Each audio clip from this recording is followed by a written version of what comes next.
Assalamualaikum and good evening, everyone.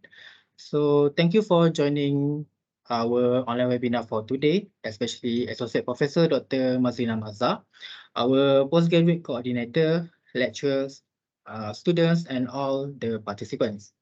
So for your information, this webinar is organized by Postgraduate Office, Faculty of Hotel and Tourism Management, in collaboration with Postgraduate Society.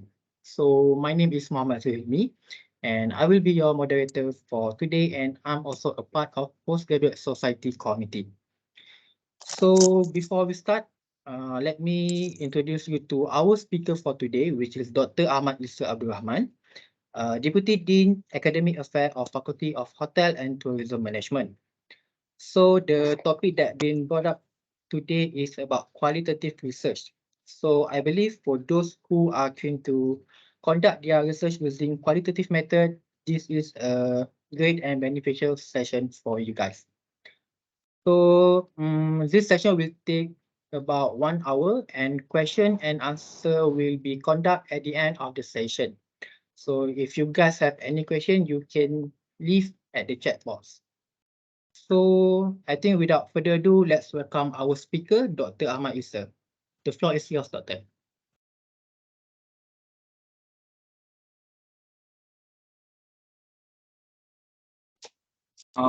Thank you, Muhammad Zulmi. Assalamualaikum warahmatullahi wabarakatuh.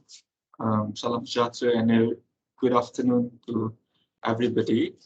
I would like to thank the Postgraduate Office of the Faculty of Hotel and Tourism Management for giving me the opportunity to talk about qualitative research today.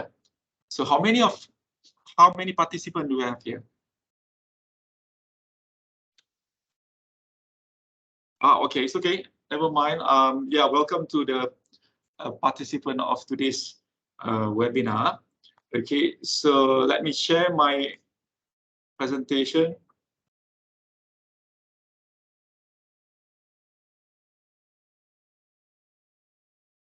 Can you see my slide now? Yes. All right, okay. One moment here. All right. So my name is Ahmad Rahman, and today I'm going to talk about qualitative research. Okay, but this talk, on qualitative research is an introductory just talk, about qualitative research. Because if I were to talk about qualitative research in depth, it's gonna take like more than a week, I would say. Okay, so what my intent today is to share with you my experience and also some of my knowledge about qualitative research. Okay, so what I'm going to present today is just at an introductory level. Okay, so very briefly, so that I can introduce you to other options of research design beside quantitative. I believe so many of you are aware of a quantitative research design, but not many of you are being exposed to the beauty, I would say, of qualitative research design. Yeah. So let me start the presentation by first talking about the agenda of my presentation. I'm going to first define what is qualitative research, and then move on to the primary goals of qualitative research, and then to provide more understanding about qualitative research, I'm going to make some comparison between qualitative and quantitative research design. And next, focus on the methodology of qualitative research design. And next, focus on qualitative data and also investigation. Not too much, just briefly, okay, and also talk about sample size, another important element in any research design, okay, because when it comes to qualitative research design, people always focus on, the sample size and everything. So it's important, I think, for me to talk about sample size and also the type of data analysis that normally, people use or researchers use scientifically in conducting qualitative research. And another aspect of research, of course, we talk about validity, we talk about reliability, but when it comes to qualitative research design, okay, the word that we focus on is trustworthiness. All right. So moving on, what is actually qualitative research here?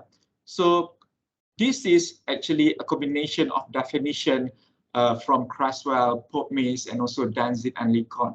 So if you are interested to study or to know more about qualitative research, these are some of the leaders or gurus in qualitative research, especially Creswell. Yeah, Creswell write a lot of books about qualitative research and also mixed method design. So perhaps probably, you know, after this seminar on qualitative research, perhaps the postgraduate office can organize another seminar about mixed methods design, which combine quantitative and qualitative research, because there's a lot of subcategory in mixed method design. So qualitative research is intended to deeply explore, understand, and interpret social phenomena within its natural setting. So this is what we call as naturalistic approach. Yeah? So in naturalistic approach, this is the view that the real world is actually a dynamic system where in all parts are interrelated. So we talk about, you know, studying a phenomenon based on its own social context in its own environment. Yeah, so this is what it means by naturalistic approach. So qualitative research, so much so, is focusing mainly on natural setting, but also later when I talk about the method that we use in qualitative research, okay, do not get confused, because there are some studies that can be conducted in unnatural setting.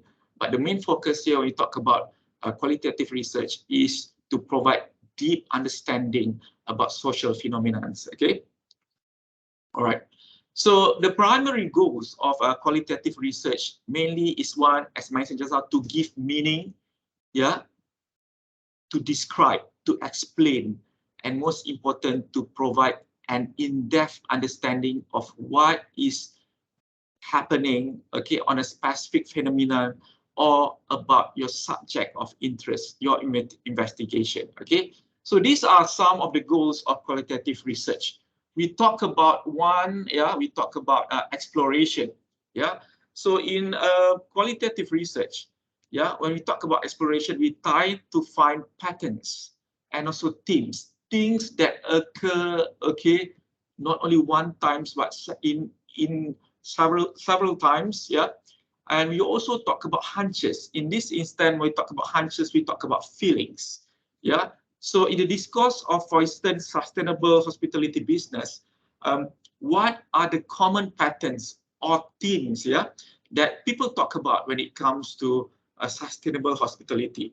For instance, you know, common themes that come up, we talk about, you know, hotel practices, we talk about, you know, water consumption or water usage, electricity conservation, and whatnot.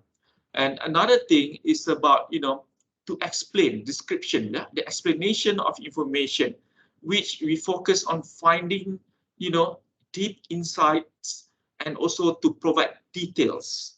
Yeah, that is actually some of the goals of qualitative research. And thirdly, to interpret. So we have all this data, okay? So we need to give meaning and also provide further explanation, and so that it makes sense. But this has to be conducted, of course, in a scientific manner. Yeah. So qualitative research is another way of conducting scientific investigation besides quantitative research. Yeah. So let's talk about now the difference between qualitative research and also quantitative research.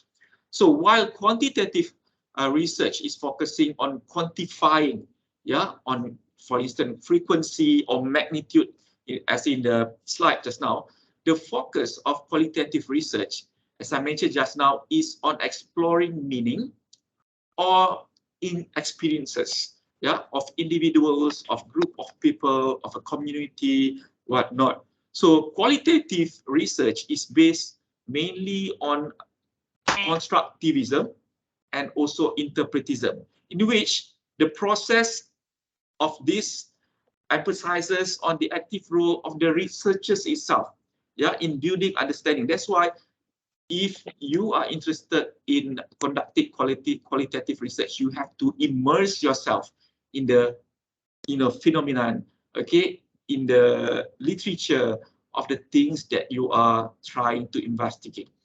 Okay, so when we talk about quantitative research, of course, we talk about positivism, we talk about, confirming, we talk about finding relationship, yeah, whatnot. So again, the aims of a qualitative investigation is to understand. These are the jargons that normally we use when it comes to qualitative research.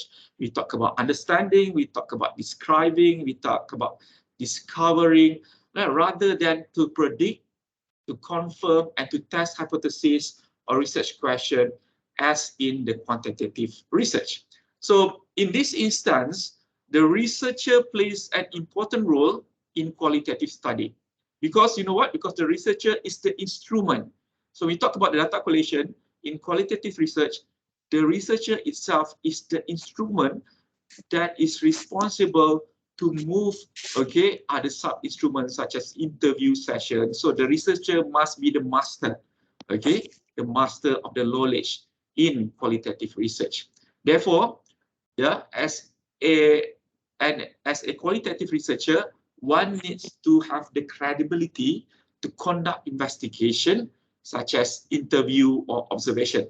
Not to say that if you are a novice, you are new in research, okay, you cannot use qualitative research, but you need to have some experience. You can attend training, okay, and definitely you can learn, yeah, so many ways of learning today on how to conduct interview and observation so that you can really capture the essence of what is trying to be delivered, okay, by your informant. Yeah.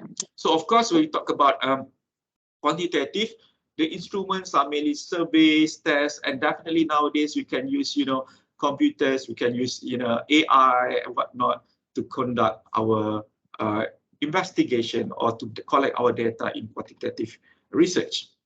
Okay, so another way of seeing the differences between qualitative research and quantitative research is by looking at how the report is being done.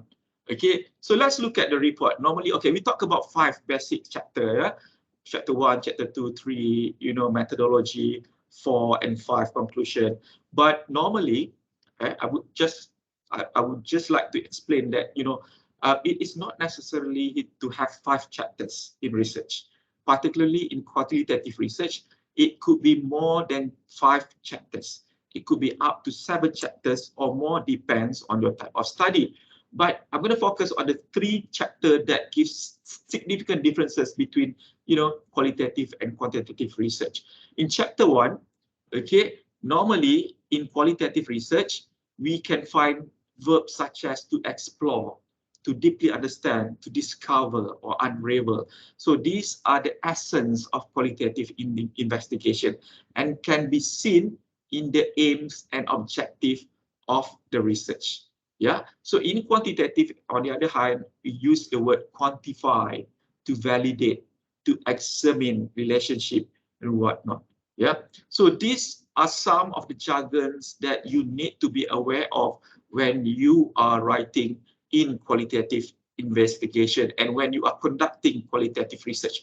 There are specific jargons or words, terminologies that need to be used in reporting and also in conducting the research. Yeah.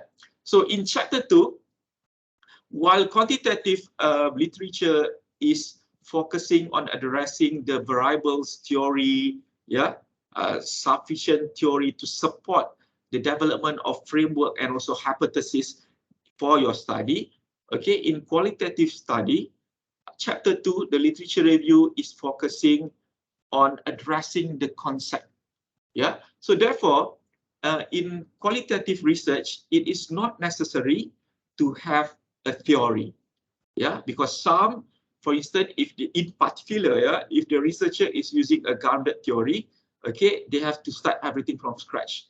They are supposed to come up with new theory. So it is, while quantitative is important to include theory in the literature review, okay, or overall, in qualitative, it is not it is not to say not important, but it is not compulsory. Okay, and again, the biggest differences I would say in a report between qualitative and quantitative research is in chapter 3. Yeah, so sampling size in qualitative is small as compared to sample size in quantitative. So this part I will explain later. I will give examples of, you know, numerous sample sizes, okay, in different types of methods in qualitative research. So another part that is different between quantitative and qualitative research is when we talk about reliability and validity. So particularly in quantitative, we use the term reliability and validity. But in qualitative, okay, when we talk about reliability and validity, we focus on trustworthiness.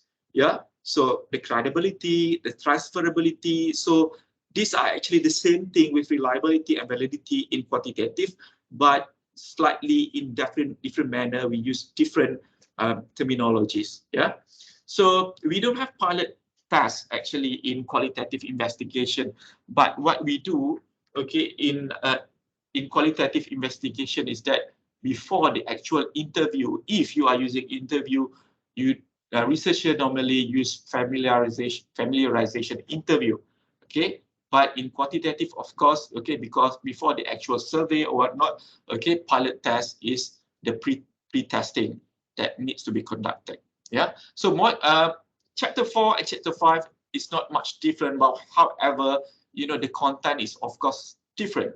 Yeah. So chapter 4, okay, of course, is focusing on data analysis. It's just that the way we write is different. For instance, if you are using thematic analysis, you have to use a lot of quotation rather than figures, yeah, numbers, as in quantitative research reporting. All right. Next, let's introduce you guys to the methodology in qualitative research. So these are the 5 basic methodology in qualitative research or investigation. Yeah. So Creswell introduced 5. One is phenomenology. Next, we have case study, ethnography, narrative, and also grounded theory. So in additional, okay, there are also what we know as what is known as record keeping. Yeah, so record keeping is another methodology that is commonly used in qualitative research investigation. Okay, so let's go into detail, yeah, and learn about the characteristic of each method, yeah, in research, qualitative research. So I'm going to focus. This table is presenting or, you know, depicts the focus type of problem best suited for the design, yeah, research problem, and also I'm going to talk about the unit of analysis, yeah, unit of analysis for each method. So when it comes to phenomenology, the focus of phenomenology is actually to explore the essence of the experience. So mainly, most qualitative research are exploratory research, because many of these phenomenologies are new phenomenologies that are yet to be fully understood. Yeah, therefore, okay, there will be a lot of exploratory study. So phenomenology is about exploring, okay, of the essence of the experience. Yeah, and then what type of research problem normally is suitable for phenomenology?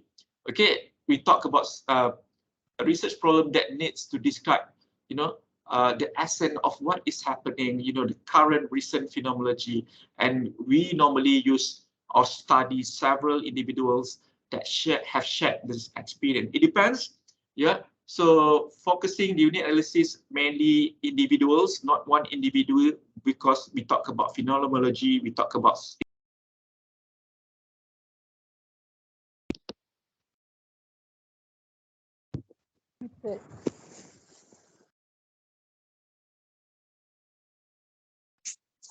Dr. Isa, you are muted, Doctor.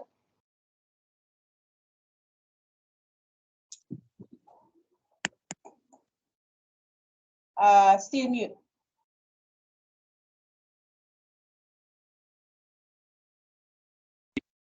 How long have I been muted? Okay, now boleh dengar. How long have I been muted? 50 seconds, I think. So still on this slide, huh? Yes. Okay. Did you hear when I talk about phenomenology? It's okay. Let me start all over again. Okay. So these are the characteristics of each method. Yeah. So when we talk about phenomenology, okay, it's about exploring the essence of the experience. So the unit of analysis for phenomenological study is normally several individuals, because we talk about, you know, a phenomenon within a specific cultural context or in a social context. Yeah. So, and next is case study. Now, case study, of course, as the name case study, okay, it's about developing an in-depth description, in-depth insights and analysis. It could be one case or even multiple cases. Yeah. So when we talk about case study, it could be in the form of one event. We can study an event, a program, an activity, okay, or it could be an organization, or even a state, a nation, or a county. Yeah. So the next one is ethnography. Yeah, ethnography is about describing and interpreting a culture sharing group. It is similar to phenomenology, but specifically ethnography is normally conducted in cultural studies. Yeah, in cultural studies. So again, of course, we talk about, you know, describing, interpreting shared patterns of culture of a group of people. Because when we talk about culture, okay, culture is, you know, we talk about individuals living within a culture. Therefore, the unit of analysis for ethnography study normally is a group. Yeah. So because for example, last 2 years, I managed to get a grant, yeah, from FRGS, and we focus mainly on a Chatty ethnic community in Malacca. So it's a cultural study, okay, about the cuisine of the Chatty ethnic in Malacca, and we studied the whole group of Chatties in Malacca. Yeah. So the focus here is to study individuals or a group of people within a specific culture. Yeah. So in phenomenology, you can study, okay, beyond a one single culture.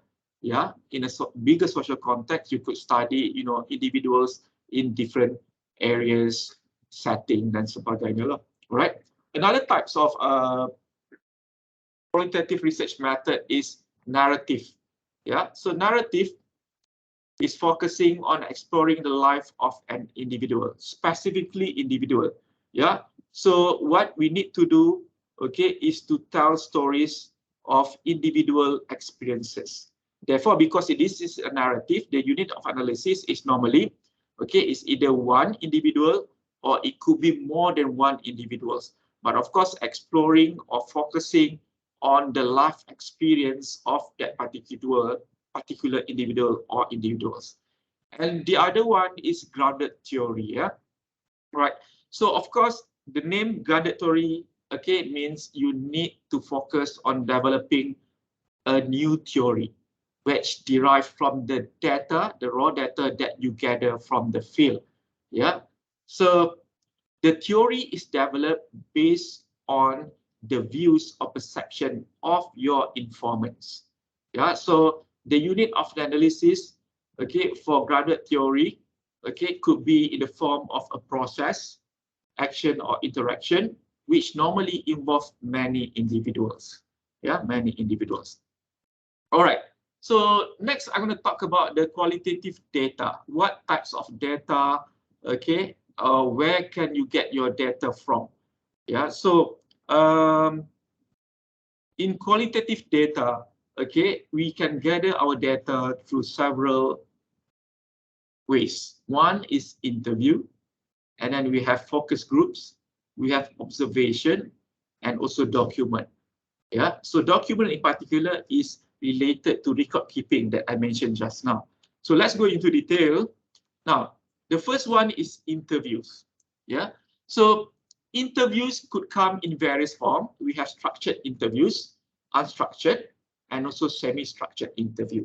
Now, what are the differences between structured, unstructured, and semi-structured? So in structured interview, the interview is conducted based on a specific set of questions that has been set, okay, in a specific manner. So when you ask question during the interview, you should follow the sequence of the question and the format, and also the question itself accurately based on what has been structured. Yeah, so that is what it meant by structured interview. So you cannot jumble up, okay, go from question 1 to question 6. No, you can't, okay, because that is the purpose of having a structured interview. Very focused. Yeah, and then we have unstructured.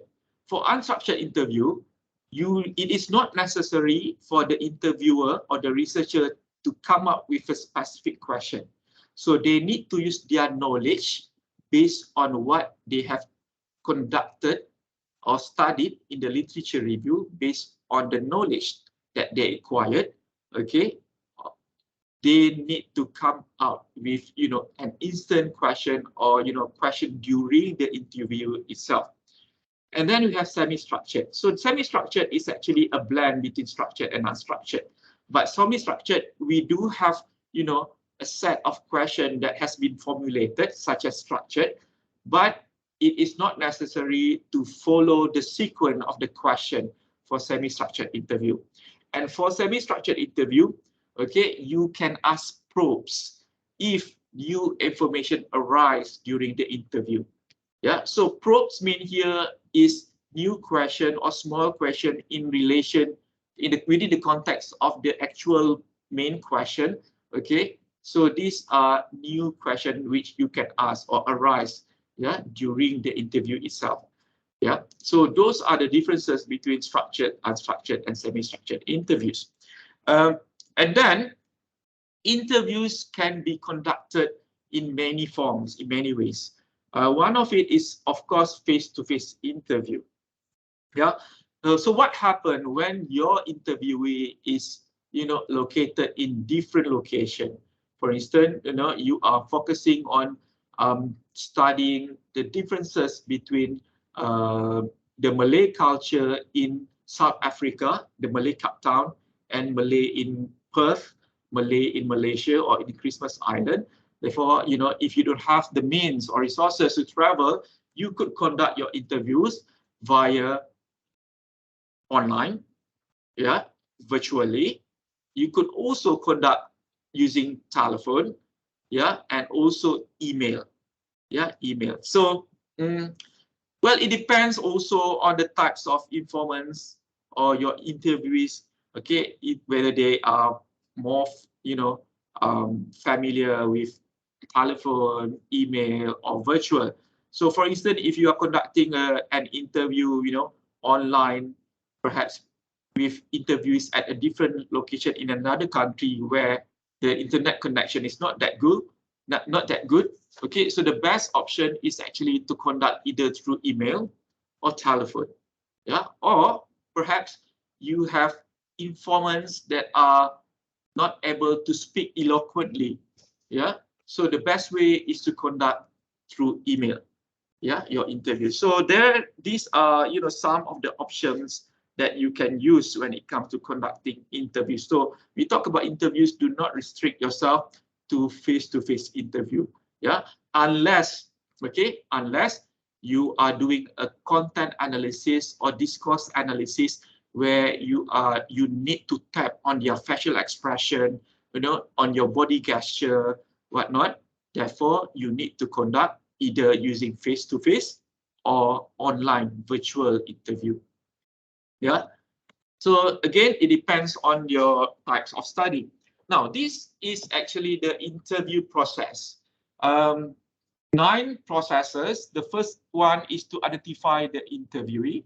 Okay, so you need to study who your interviewees are. Not only I'm talking about, you know, of course, they need to meet the basic criteria to be your informant, or, you know, that fits the population characteristic. But also you need to know who your interviewees are. Okay, in the sense that, you know, what makes them comfortable, you know, who they are personality wise.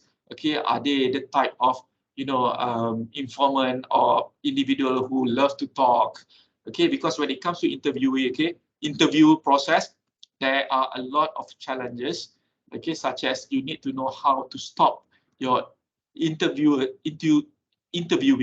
Some interviewees, you know, they love to talk, you know, they throw ideas non-stop. So you need to know when to stop them without, okay, without, what is the word to be used here? Without mengecilkan hati diorang. Yeah. So identify your interviewee, that where are they located, who they are personality wise, and it is important also for you to know who your interviewee is. Okay, in terms of, you know, whether they have, they are, you know, their designation, okay, and whatnot. So next is to determine the type of interview that will be used. The three just now: semi-structured, structured. Yeah. So this has to be determined earlier in the methodological process. Yeah. And then you need to decide, okay, how are you going to record the interview? So interviews can be recorded through, you know, using audio recorder. Yeah. Or you could also video record the interview.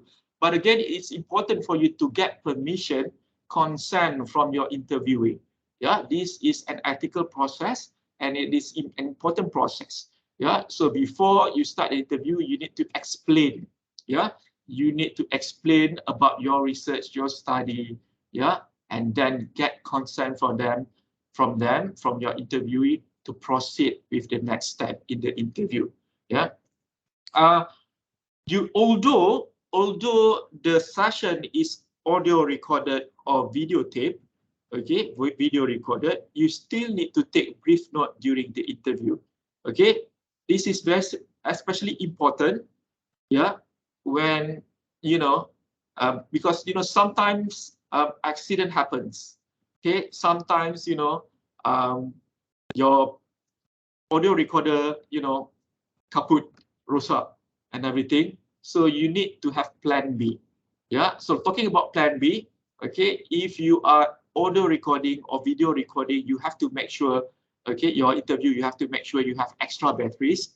Okay, you check your recorders before you conduct the interview, and make sure they are functioning well. So therefore, it is always important for you to still bring your own notepad and take brief note, okay, during the interview. Right. Interview is best to be conducted in a quiet place. Yeah. So what important here is that you have to make sure that, you know, you get an agreement from your interviewee of where the location of the interview to be conducted. Yeah. So make sure, okay, we are not putting pressure, okay, ataupun we are not troubling, you know, our interviewee. Make sure it is convenient, a place convenient for the interviewee.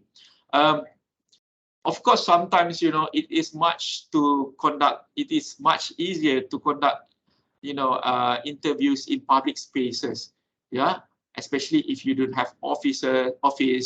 Okay, so as a student, right? So I did conduct my interviews in malls, in restaurants, yeah, for instance. But again, with the today's technology, okay, so audio recorder or video recorder comes with specific technology where they can omit all the noises and focus really on, you know, the voice of the interviewee and also the interviewer. But again, you still need some, you know, extra additional gadget when it comes to interview. If possible, you could buy, you know, mini microphone, okay, mini microphone attached to your audio recorder for a better recording. Yeah, I believe that, you know, it is not necessary for you to buy an audio recorder, because it is quite costly, actually a good one. But now, okay, with the advancement of technology in a mobile telephone, yeah, a handphone, so you can still use your handphone, but it is good to have, you know, like mobile microphone to be attached to your handphone, yeah, to make sure that you capture all the essence of the interview. All right. So again, I talked about consent just now, right? Very important, yeah, to get consent from the interviewee. So what happened if the interviewee is not in favor, okay, or doesn't want to be involved in the interview? No, interviewee, you should tell your interviewee that they can withdraw themselves at any time of the interviewing process. So therefore, it is very important at the very beginning to mention about the right of the interviewee. Yeah, so obtain consent from the interviewee to participate. Okay. When it comes to conducting interview, planning is also important because there gonna be a lot of distraction, and you need to come up with plan B or plan C. So sometimes this planning part has to be done especially in advance, yeah, because you are given a time frame actually to conduct or to collect data. So sometimes you have to rearrange, okay, and to fit all the interviewees' schedule. So it is if possible, okay, try to have only one interview a day. Yeah, one interview a day, because sometimes things happen, such as sometimes on the way to the interview session you meet with an accident, or your interviewee is sick, who knows. Yeah, so or they need to change, yeah, the interview time. So if you have 2 interviews to be conducted in the same day, okay, that's going to be a hassle. So my advice is to conduct 1 interview a day, yeah, if you have the time. Yeah, and then you can also come up with new question during the interview. In this sense, you can be flexible. Okay, so probing is allowed, especially when new information arise. What I mean here is, okay, of course, when we talk about, conducting research, we have some specific idea of what to talk about, or what is the type of information that we are expected to gather during the interview. But sometimes, okay, there are new information that you have never think of, because this is sometimes contextual, yeah, contextual in a different setting or in a different culture. Okay, some new variable may arise. So you are allowed actually to probe question, although you are using a structured interview format. Yeah, and most important when it comes to interview process is to make sure that your interviewee is comfortable. Therefore, you have to be professional. Okay, be cautious. Okay, and even when the interview has been conducted, it is over, it is important for you to acknowledge, okay, the interviewee, thank the interviewee properly, and make sure you have all their context information. Because sometimes, okay, along the process, you need to revisit or reconduct the interview, okay, especially when new information arises. Okay, now I have a video of an interview process. Let me share this video. You have to remember that interview doesn't have to be in a formal manner. It could be in an informal manner. It could be anywhere in the interviewee's house, in your house, in office, in malls. Okay, so let's watch this video.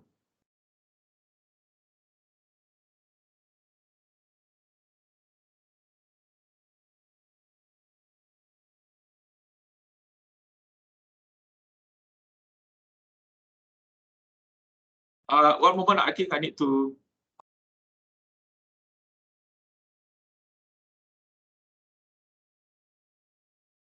Sorry, yeah.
So the interviews, okay, if you reckon the interviewers, okay, explain about, and get permission from the interviewee, explain that this session is recorded and whatnot. Okay, so these are some of the basic, ways of importance, yeah, in conducting interviews.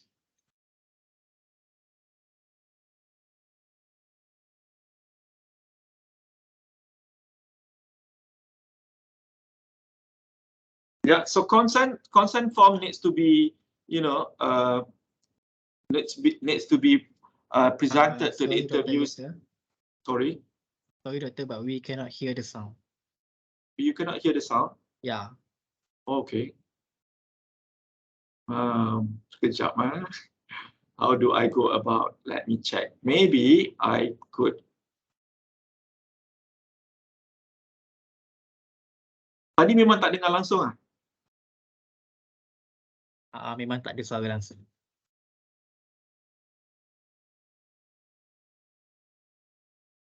One moment, yeah. Let me check.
Boleh dengar tak sekarang suara?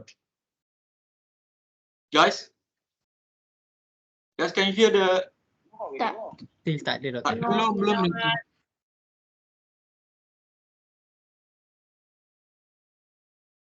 Sorry for the inconvenience, okay?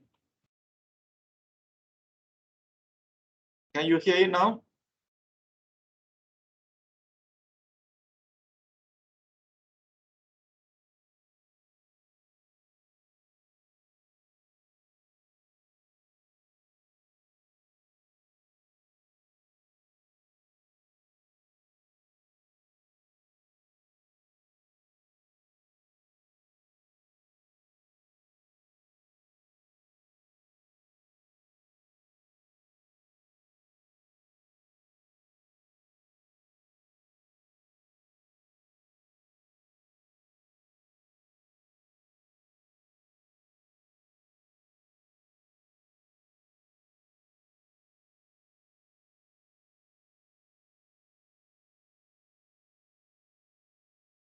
Boleh dengar tak sekarang? Guys? Tak, doktor. Tak juga kan? Tak boleh, Tak. doktor. Okay, tak apa. Well guys, I'm sorry, okay. There's something wrong with the audio here. But anyway, okay, just want to share with you, okay, that interview can be conducted formally or informally in any location, okay. But again, let's go back to the procedure that I talked about just now when it comes to conducting interview. But I think let's focus on tips for effective interview. Yeah. So these are some of the tips that you as a qualitative researcher needs to know when it comes to conducting an effective interview. So of course you need to know and also study your interview protocol, okay, so that you come well prepared. Yeah, you don't waste your time, and most important, the interviewee time. Yeah, so stay focused, okay? If possible, memorize the key question, yeah? Or if not, you know, you have to bring with you your logbook or the question set with you, yeah? Make sure the environment is conducive. Again, location is important. The best is to find a quiet location, okay, with very minimal noise. If you are sitting in a restaurant, find the best spot in the restaurant, okay, where there is not high traffic, whatnot, and then, okay, get ready yourself, okay, with sufficient gadgets. Yeah, bring, if you have more than one audio recorder, although if you have, you know, an audio recorder, it is always better to have your phone, okay, with you, to make sure that, you know, if one is not working, you have another one, okay, as a backup. Yeah, so of course, spare batteries is important, and always be alert, okay, be a good listener, okay. Don't just read question, and question, although it is structured, it can still be flexible in terms of, you know, the sentences, okay, the structure of the question or whatnot. Yeah, and most important, you yourself as an interviewer has to be enthusiastic. Show your enthusiasm when you are conducting a research, an interview. Yeah, so that your interviewee, okay, can easily engage with you and the question that you ask. Yeah, and of course, another important thing, okay, for an effective interview is for you to be aware of your timing. Yeah, plan well, because, you know, normally during an interview, before the interview start, okay, you have to explain to the interview, okay, the duration of your interview. So do not go beyond the expected, you know, duration. Yeah. So, and then again, okay, you have to make sure that kalau boleh you have a checklist. Okay, what question has been asked and whatnot, so that you can keep track of your time, so that we can avoid, you know, rushing towards the end, okay, on question that has not been asked. So when we rush, actually we are rushing the interviewees as well. So they cannot give, okay, a true information, true data, okay, to us. So that is important. All right. So how long does interview take? Okay, it depends. So this is actually based on a meta-analysis done by StatsWork. Okay, so based on several papers. So it depends, okay, on the number of interviews. Let's say if you have 10 interviews, okay, so the length of interviews, each interviews is between 1 to 2 hours. So the thing is here is that, you know, the more interviewees or the more interviews you have or you need to conduct, the less time should be allocated for each interview. So for 20 interviews, the length of each interview should be between 30 minutes and 1 hour. So for 30 interviews and more, okay, the length of interview shall not exceed 40 minutes. Okay, so why? Because, you know, there's going to be a lot of data. Kalau you have 30 interviews and you conduct your interviews to 2 hours, can you imagine the job that you need to do, okay, for that 2 hours of interviews? Okay, I'm talking about transcribing, I'm talking about analyzing data, I'm talking the type, you know, the resources that you need to spend, okay, for conducting all those 30 interviews for 2 hours. Yeah, so just follow this guideline. If it is, you know, between 10 interviewees or interviews, the interview should last the most 2 hours, yeah, or between 1 and 2 hours. All right. Next, we have focus group. Now, when we talk about qualitative research, you know, people or students always think about interviews. Yeah, so there are other methods of collecting data for qualitative research, and one of it is focus group. So focus groups is actually almost similar to interviews. It's just that, you know, focus group is conducted in a group. It's a group interview. Okay, but the question is not as extensive as interviews. So in focus group, we actually try to, you know, get everybody to provide inputs, and to generate conversation, okay, from one to another. So what type of question do we ask for during focus group? So we have engagement question. Normally, in a focus group session, we start with engagement question. Engagement question is actually to get everybody, ready for the session. And then the main body of a focus group is actually during the exploration question. So this is actually where you ask question, okay, pertinent to your research question and objective. And finally, you have an exit question. So an exit question is for everybody to make, conclusion or to sum up the session. So there are various types of focus group. We can have single focus group. Yeah, so single focus group normally, contains a small number of individuals. Yeah, individuals. And then we have mini focus group. So what is different between single focus group and mini focus group? Now, mini focus group is conducted especially, okay, when you have very minimum number of population or sample. Okay, for instance, we are talking about, for example, let's say, we talk about the doctors who have cancers. Okay, so doctors, there's not many doctors, as you know, the public, but of course, because of there's not so many doctors, yeah, and it is even more difficult to find doctors with cancer. So your population size is not that big. There goes the importance of using mini focus group when your population is very small. Okay, and then we can have online focus group. It's just another different form of focus group. It could be single or mini focus group. Okay, but again, it is conducted online, yeah, virtually.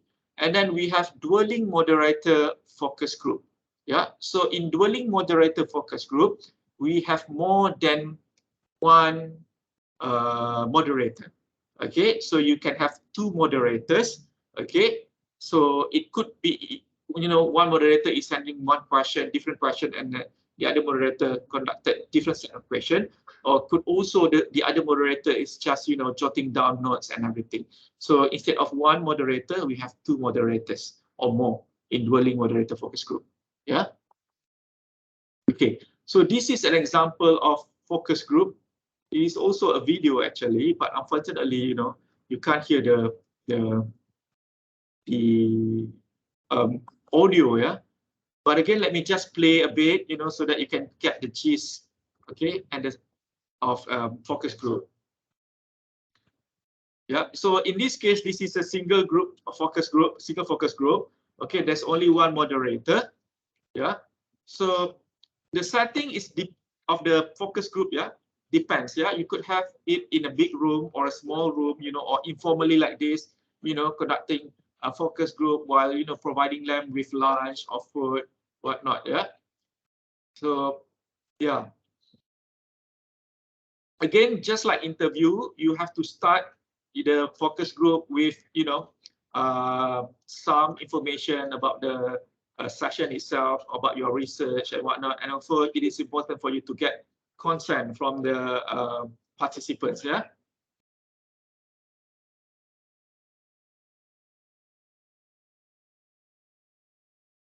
Okay. So moving on, this is an online focus group. An example of online focus group. I believe this is the way to go about that people opt for during COVID-19 MCO. Yeah. So we've got no option but to conduct focus group online and interviews online. Yeah. So this lady is the moderator. So what she's doing now is actually she's starting the session with the preliminary information, providing some housekeeping information and also information about the study itself. Yeah.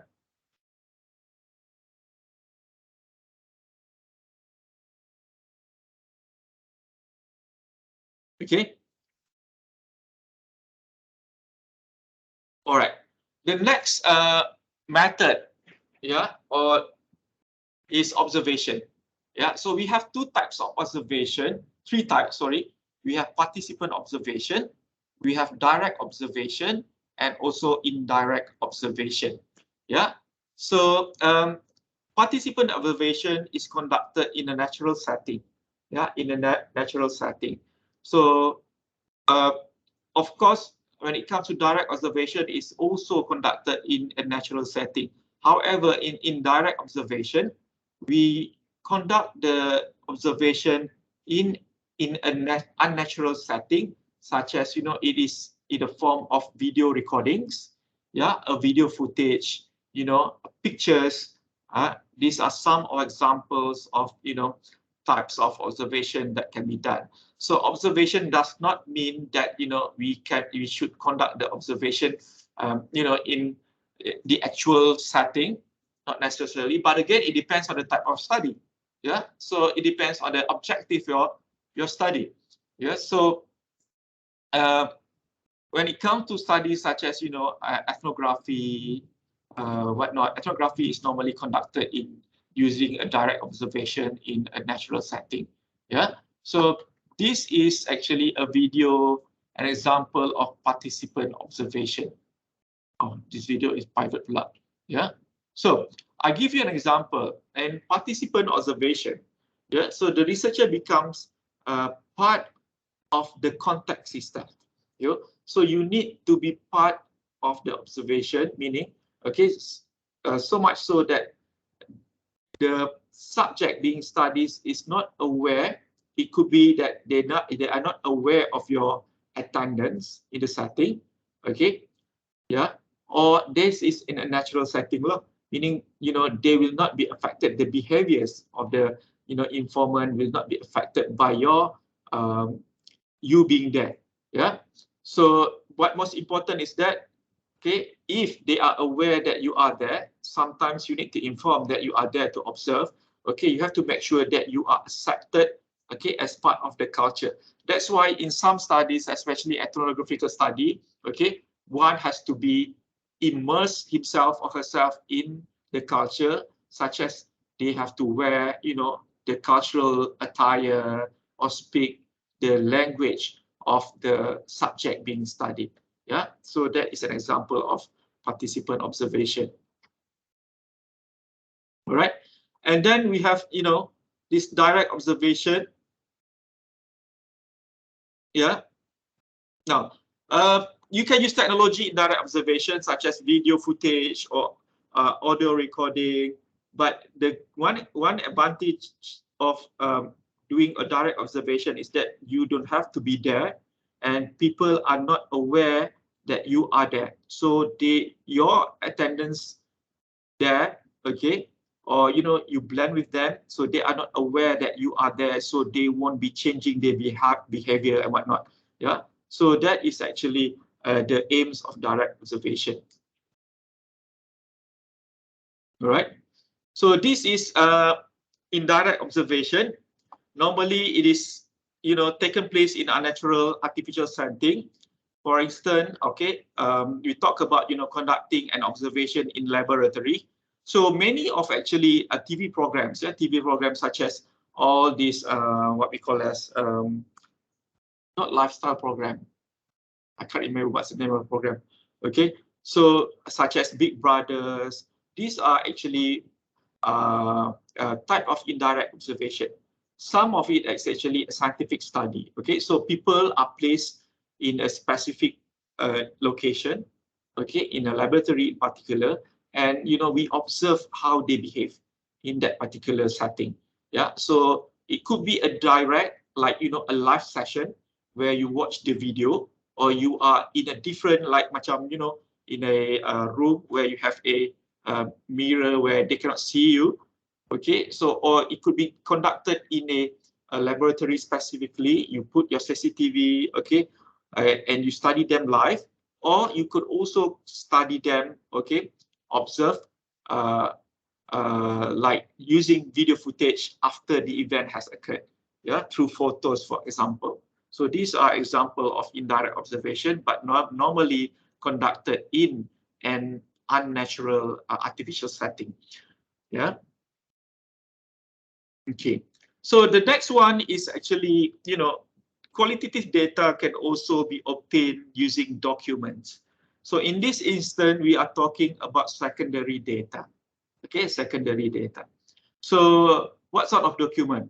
Okay, don't limit yourself to newspaper reports. Okay, nowadays we have blogs, we have video logs. Okay, social media posts. It's very important now to study, okay, social media posts when it comes to marketing research, business research, and whatnot, even and as cultural studies.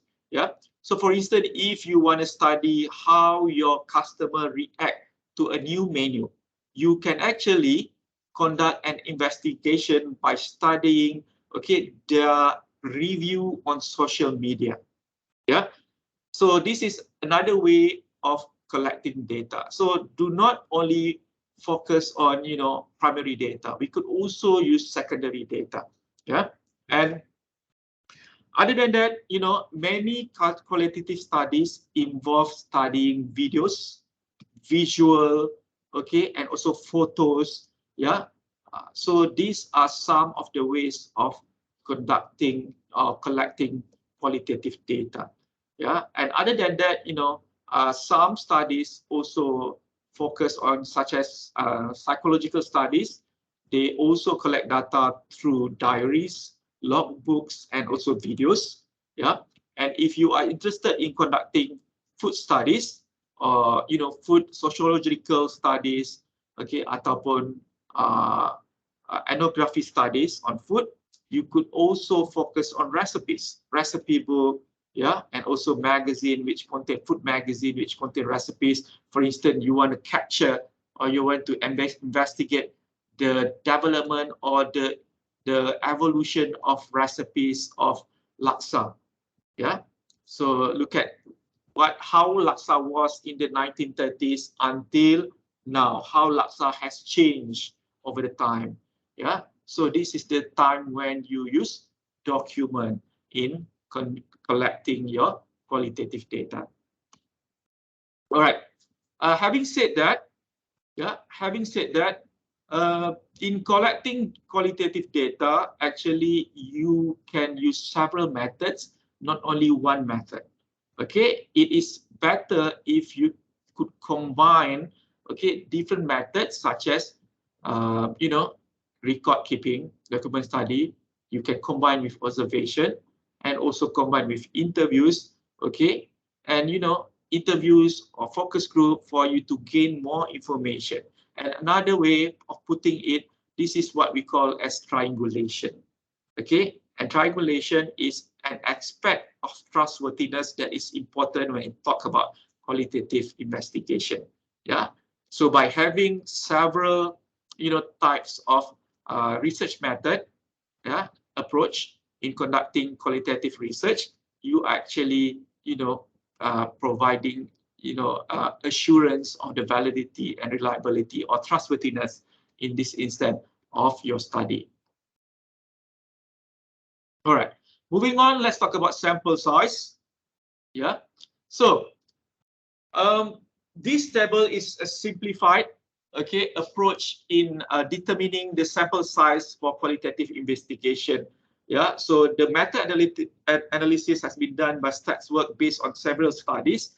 Yeah, so you can find it from this website. Now, so let's talk about sample size based on research approach. Yeah, so for biography or case study, okay, the rule of thumb is you can select one case or 1%, sufficient. Okay, for phenomenological studies, okay, you could assess maximum 10 people. Okay, you don't have to go beyond 10 people, 10 sample. Yeah. Anyway, another way of putting it is, of course, when we talk about qualitative study, we talk about saturation, data saturation. So what is data saturation? Saturation is when it is the point when you keep getting the same data or information from your interviewee or from your informants. That's mean you can already stop okay, collecting data. Yeah. So for grounded theory, ethnography, and also action research, you may assess up to 30 informant. Yeah.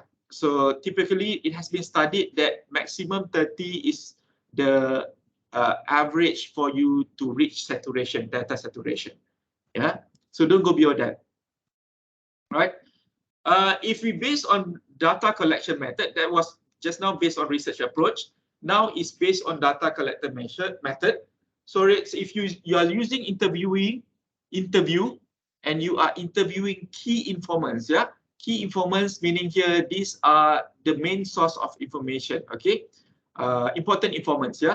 So you can interview approximately 5 informants, 5 people, yeah. You don't have to go beyond that.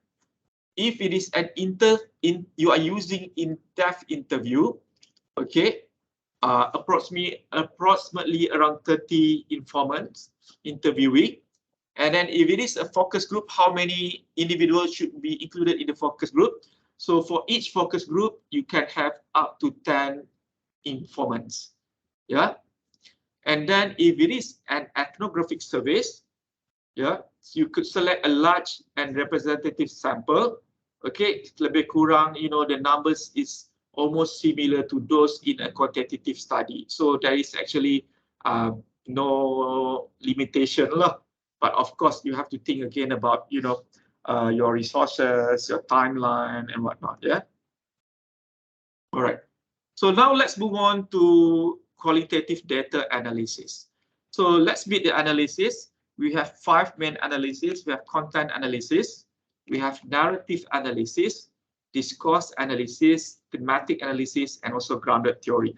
I believe many of you are familiar with thematic analysis.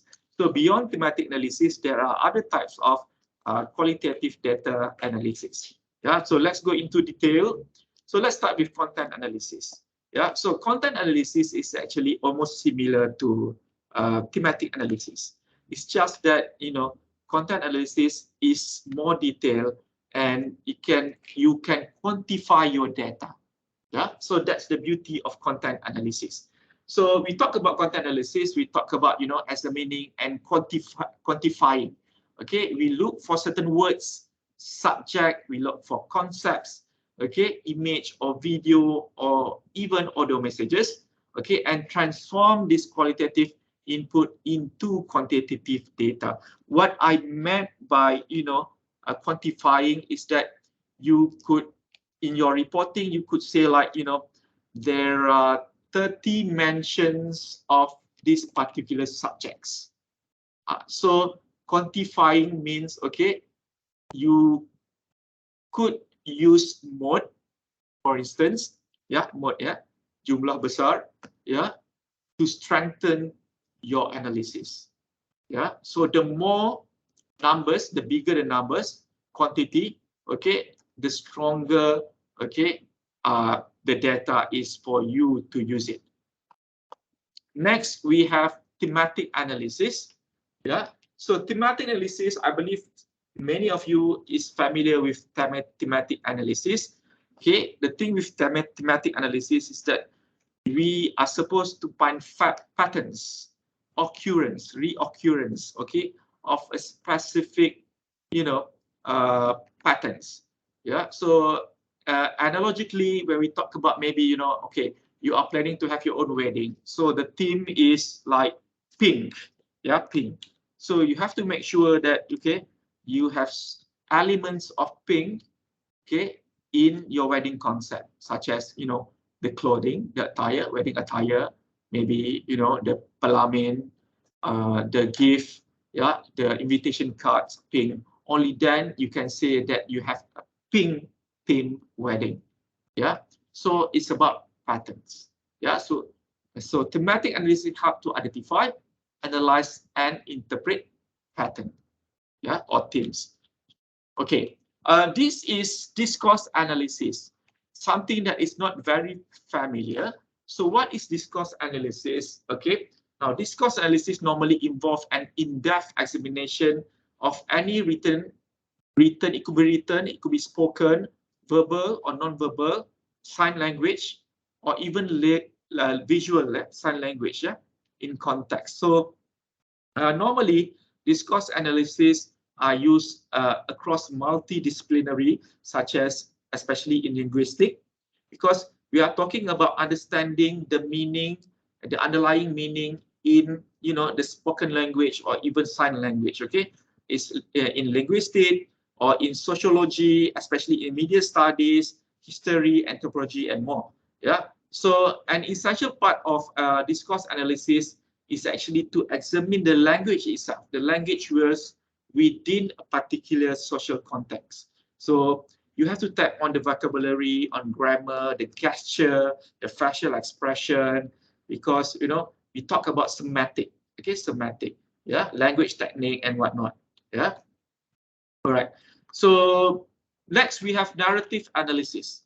Yeah. So narrative analysis, yeah, is the method that researchers normally use in qualitative research, yeah, to interpret research participant stories. Yeah, so we talk about narrative, we talk about things such as testimonials, case studies. We can focus on interviews, okay, also through visual data. So focusing on individuals' everyday life experience. That's why it's called narrative. Yeah, narrative. And another one, the last one, is of course grounded theory. Okay, so this is I would say an important method, yeah, in qualitative, especially among senior or more experienced researchers. Okay, especially when you are studying something that is unfamiliar, a new phenomenon, where is there no actual theory about it. So your function is actually to come out with a theory. That's why it is called grounded theory. So this particular technique, yeah, grounded theory technique, okay, involve the creation of theories through the collection and evaluation of qualitative data in its actual setting. Yeah. All right. So the next thing, important thing when it comes to qualitative research is we have to talk about trustworthiness. So now I'm going to focus on establishing trustworthiness in qualitative research. But again, because perhaps many of you is not familiar with the term trustworthiness, or even in qualitative research or study, I will still use the term validity and reliability in the context of trustworthiness. All right. So when we talk about trustworthiness, okay, of course, again, we talk about validity and reliability. So validity is about accuracy of your research, yeah, accuracy of your data and the overall research. So in trustworthiness, we talk about qualitative study, we talk about one, transferability. Yeah, kalau in quantitative, transferability means we refer to generalizability of your findings or your data. Yeah, it's the same thing actually. Meaning here, if other people want to replicate your study or the finding, okay, the finding can be generalized in a different setting. Yeah, so this is important. So therefore, you need to provide details. How to provide details? Okay. Like it or not, when it comes to qualitative study, it's all about details. Okay, it's all about details. So because you are not playing with figures, with numbers, yeah, so it is quite difficult actually to portray the validity of your study. Therefore, you need to provide details, one, in your methodology, okay, and then in your data analysis, how you conduct your analysis, okay, and you present the presentation of your analysis in chapter 4 or chapter 5, chapter 4, okay. So you have to be very detailed, okay, in reporting and whatnot. Yeah, so of course we talk about the applicability, the usage of your findings in a different setting.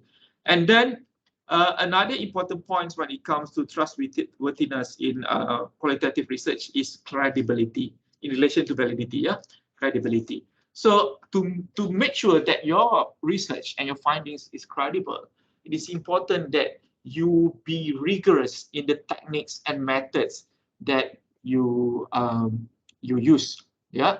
So chapter 4 in particular, okay, it has to be very rigorous because you have to show that this is a scientific study. Yeah, and therefore it is always strongly suggested that you use triangulation in conducting your qualitative research.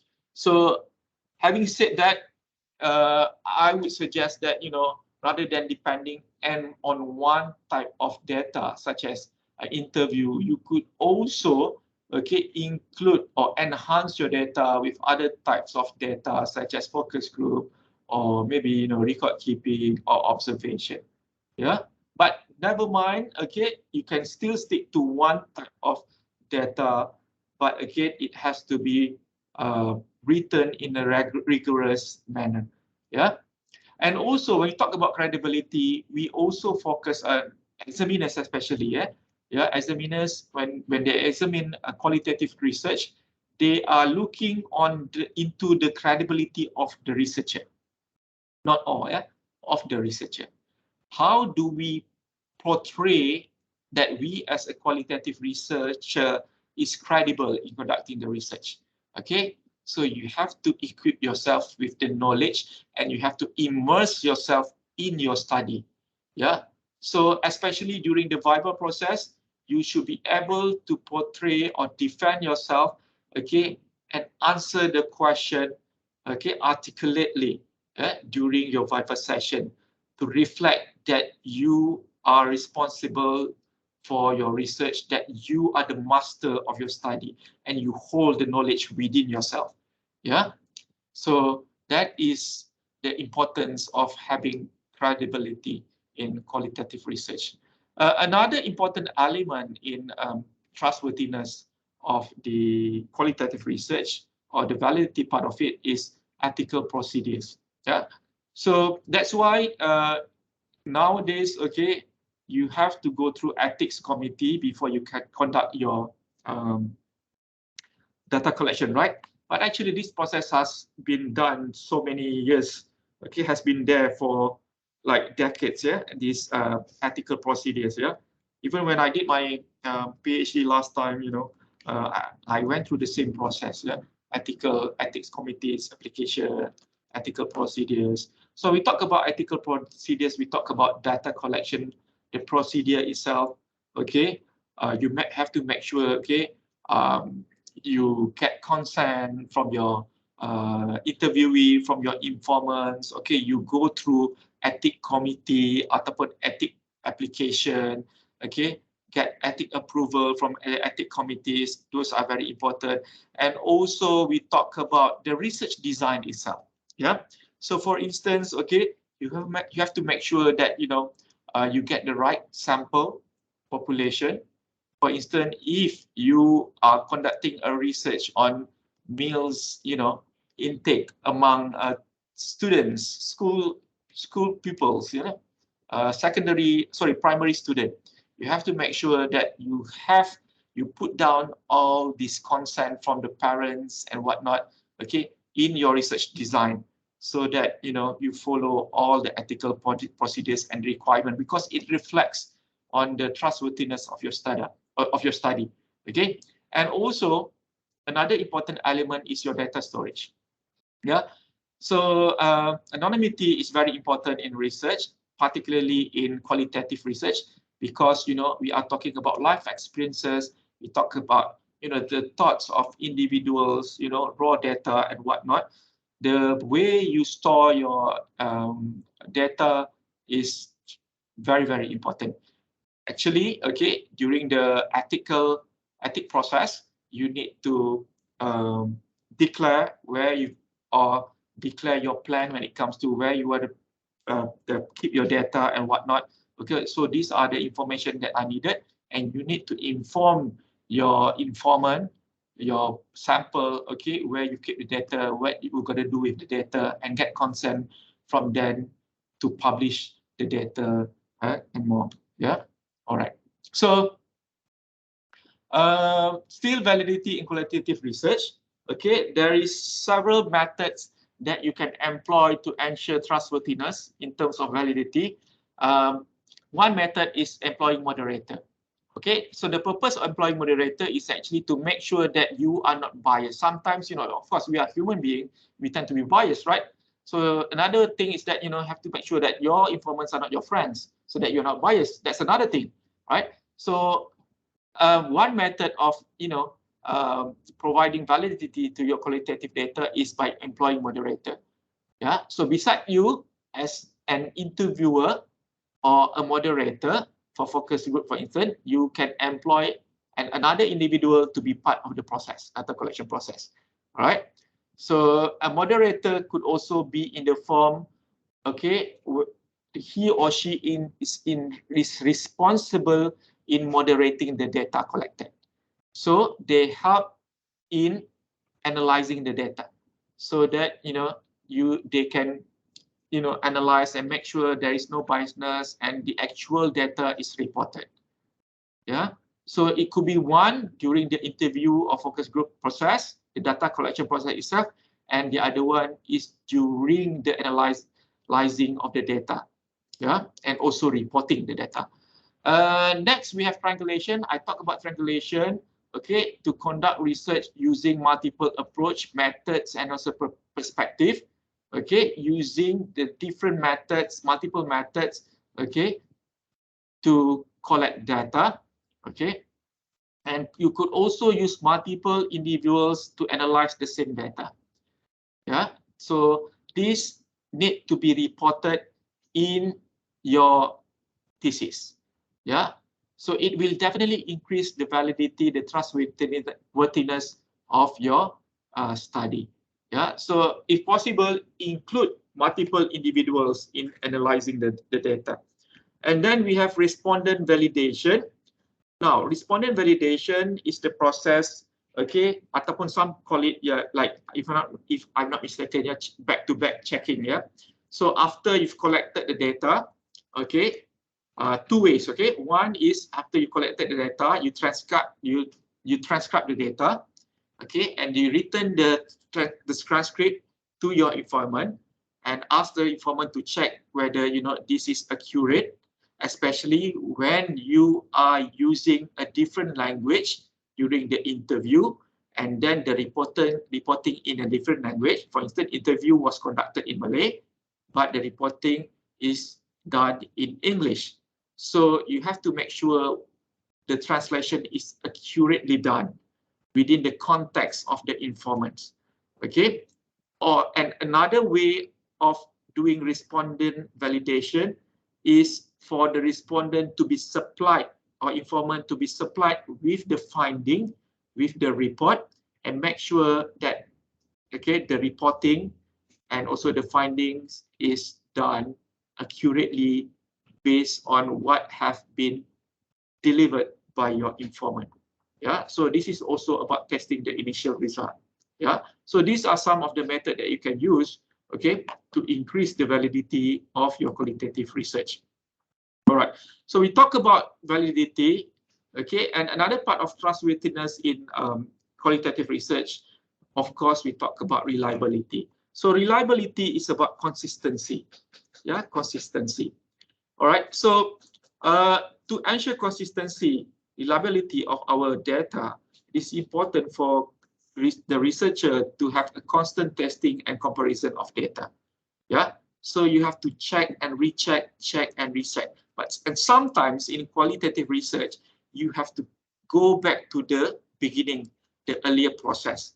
Yeah, so to maintain the consistency and to ensure the consistency of your data. Yeah, and another way of doing it is also to make sure you do the analysis in a systematic manner, by putting your data in tables, okay, using software such as NVivo, Atlas, or whatnot. Okay, so this software does nothing in analyzing the data. They don't help you to analyze the data. For instance, if you are doing content analysis, automatic analysis, okay, NVivo does nothing in analyzing data. But what this software, qualitative software, does is that Okay, this software help you to organize your data in the form of tables. Okay, they help you to code, okay, and store your information in a very systematic way. Yeah, to record the data so that it is much easier for you to retrieve the data, to analyze the data in a proper manner. And another thing is that all this software can help you to come out with to quantify the data, and also in translating the data into figures, yeah, such as charts, tables, histogram, whatnot. Yeah. So when we talk about reliability, we focus also on the comprehensiveness of the data. Yeah. So we talk about the reporting itself, okay, and also another important thing when you talk about reliability in qualitative analysis is for you to also include deviant data cases. In quantitative research, we talk about outliers. Okay, so for instance, we are studying a specific in qualitative, we're studying a specific phenomenon. Okay, out of the 10 informants, okay, one informant gives very different information, yeah, which is totally different from the other 9. Should you just omit the data from that particular informant? No. Okay, what makes your data great and reliable is that for you include the deviant cases. Yeah, so it is important for you to include if you have deviant cases, okay, in your data analysis. Yeah, and another one is reputational analysis. So reputational analysis is basically is used to support the claim of reliability normally. Yeah, so it involves normally exploring and explaining contradictions between individuals, such as deviant cases. Okay, so now because for instance, I'm referring to individual informant, yeah, individual informant in cases here, individual informant. The use of comprehensive data, for instance, constant testing and comparison of data to organize the data formally and to establish its authenticity. Itu yang dimaksudkan by reputational analysis. So it is actually related to constant testing and comparison of data. So this thing need to be done, several times to make sure that you get the accurate information and consistency in your data analysis. All right. Of course, these are the method. I've talked about reputational analysis just now. Okay, so exploring and explaining contradiction between individual cases. All right, next is use of comprehensive data, constant testing and comparison of data, use of table to record. This is the time where you need to use, software such as NVivo, but be aware that it is not compulsory to use qualitative software such as NVivo, such as Atlas or whatnot. Yeah, yeah, you can still use basic software such as tools such as Excel. So for my PhD, I did not use NVivo because I found it difficult to maneuver and learn about NVivo. So I use Excel. Yeah, Excel. What you need to portray here, your ability to put your data in a proper manner, to organize your data, okay, in a specific and strategic ways to establish that your data is reliable. Yeah, so most important when you talk about using all this software, NVivo, Excel or whatnot, okay, is the importance of organizing your data formally, okay, so that you can establish authenticity. And of course, again, triangulation is another important way of establishing reliability. Okay, so how to do it is by ensuring the transferability, dependability, and conformability that we have discussed earlier. Yeah, so triangulation is actually a big word sorry. We only have 5 minutes left for your session. Oh really? Okay. Okay, thank you, Hermé. Okay, so triangulation is actually a big word in not only in qualitative research but also in mixed method. Yeah, but again in qualitative research, when you talk about triangulation, is the usage of different or several methods, okay, to enhance the trustworthiness of your study. All right. Before I end, let me give you some example of some of the common statement, some of the common jargon words, okay, and ways of writing to portray trustworthiness, okay, in a qualitative investigation. So let me read this. Okay, for validity, for instance, the research include an assessment of the knowledge of traditional cuisine among the present population of a city. So where the sample was divided into two groups to reduce biasness. So divided into two groups, okay, a form of triangulation. Okay, the inclusion of greater diversity and a large number of sample respondents, meaning you are using, we talk about here sample size, you are using, a proper size of sample and whatnot, and to show that you have diverse background of informant and whatnot, okay, and to reduce its biasness. So look at some of the words that being used, okay, such as using panel of expert. Tadi kita cakap pasal moderation kan, okay, we talk about moderation, using panel of expert that reviewed the question. That is another form of moderation. Yeah. So for reliability, yeah, to establish reliability, okay, for instance, the sentence here, in terms of establishing reliability, the researcher conducted two processes. Yeah, the word two here. Yeah, the first include recording the data in a table to provide an overall assessment. So this is the part where I refer to, the comprehensiveness of the data, constant testing and comparison of data, usage of table to record and whatnot. Yeah. So the reliability was also assessed through data triangulation, very obvious triangulation, such as methodological, data, investigator interrogation, and also theoretical triangulation.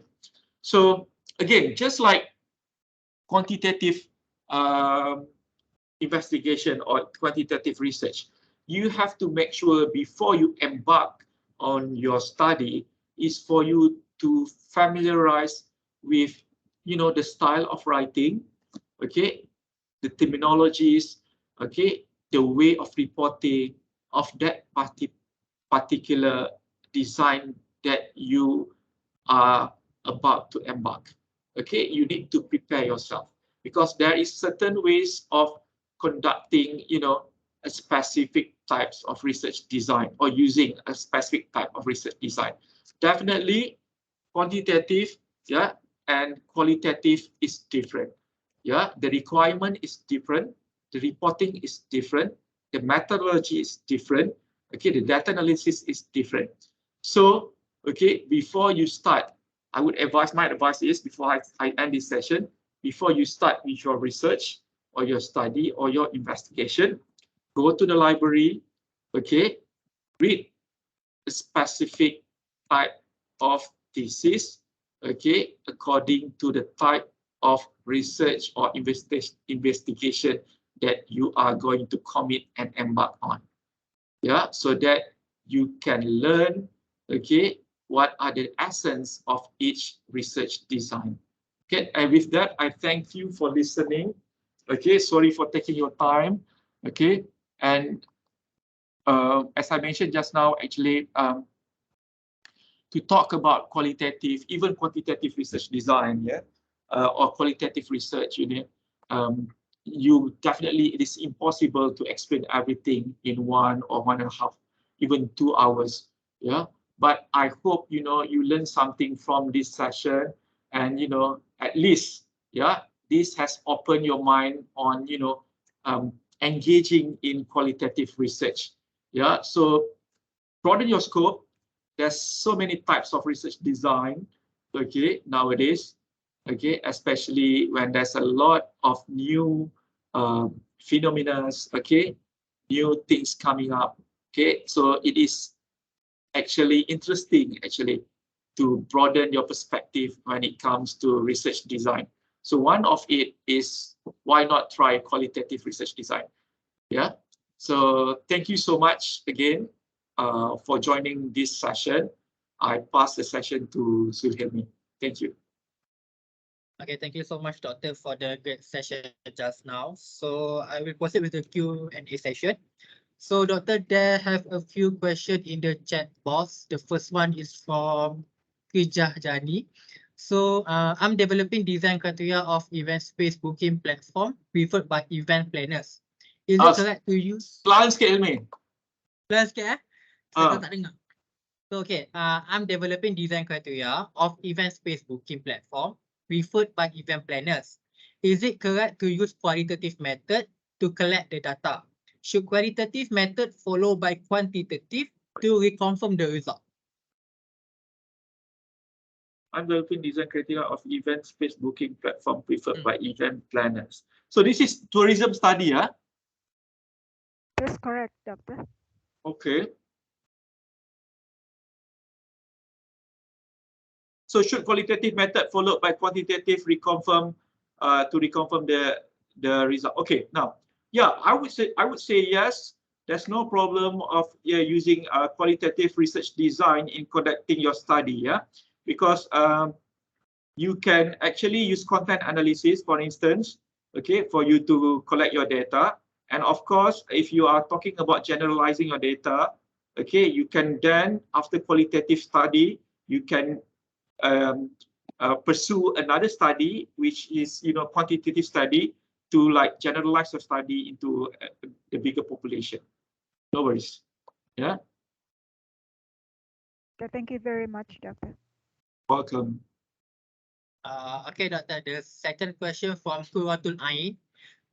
When we conduct an interview, body language might influence the answer of the interviewee. If the body language sign is negative, does it relate with the question level?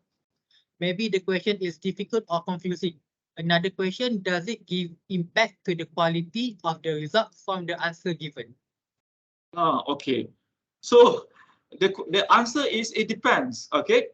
Now, just now I mentioned that as an interviewer, you need to equip yourself with the knowledge. Okay. So as an interviewer, you need to be able to capture your interviewee gesture. Okay, either they are not comfortable with the question, or either they are not giving the right answer, okay, or they're not even comfortable with the exact condition of the interview process. So there's so many elements, okay, that you can you need to be aware of when conducting interview. Yeah. So if, let's say, your interview, you found out that the interviewees are not comfortable with the question, okay, you can just be frank. I'll ask them, are you not comfortable with the question? If not, if yes, okay, I can skip the question and I shall go to the next question. Okay, so if, let's say, the interviewee, you can ask the interviewee, I'm sorry, I found that you are not comfortable. Can you please tell me if you're not comfortable with the question, or you don't understand the question? If they don't understand the question, okay, you can rephrase your question so that your interviewee understand the question better.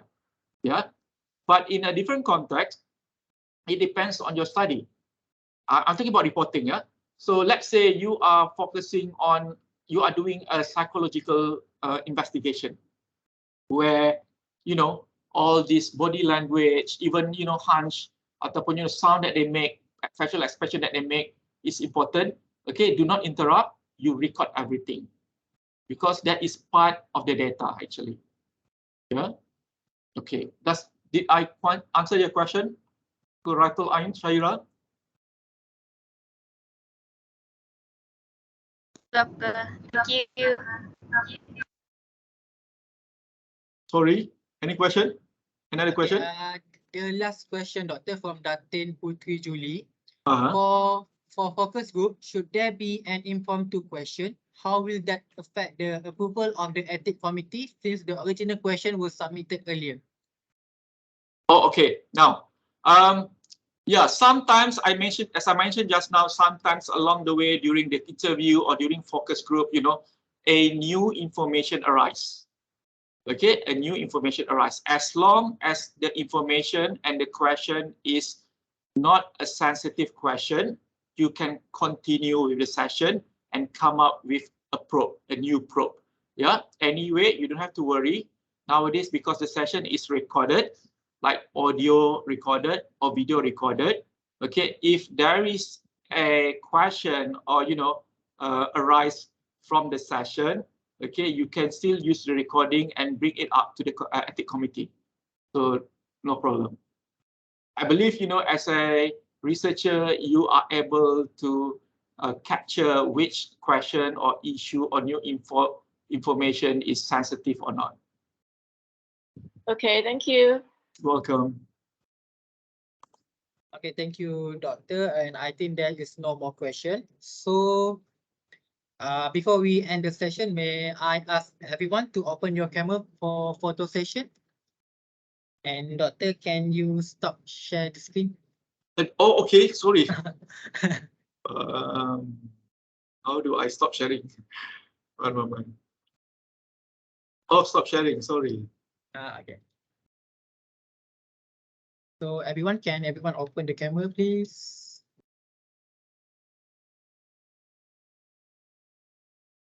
Okay. Everyone ready? 1, 2, 3. Okay, hold on. Sekejap.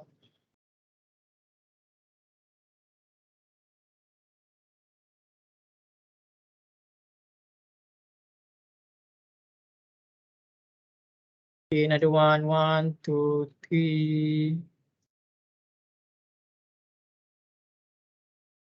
Okay, sekejap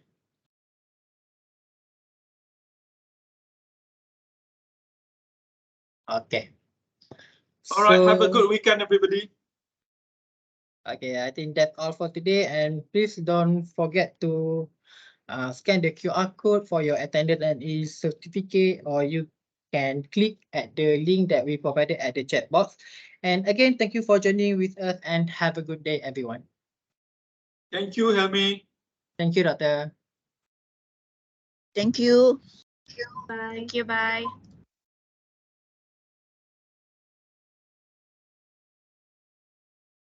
Nampak tak?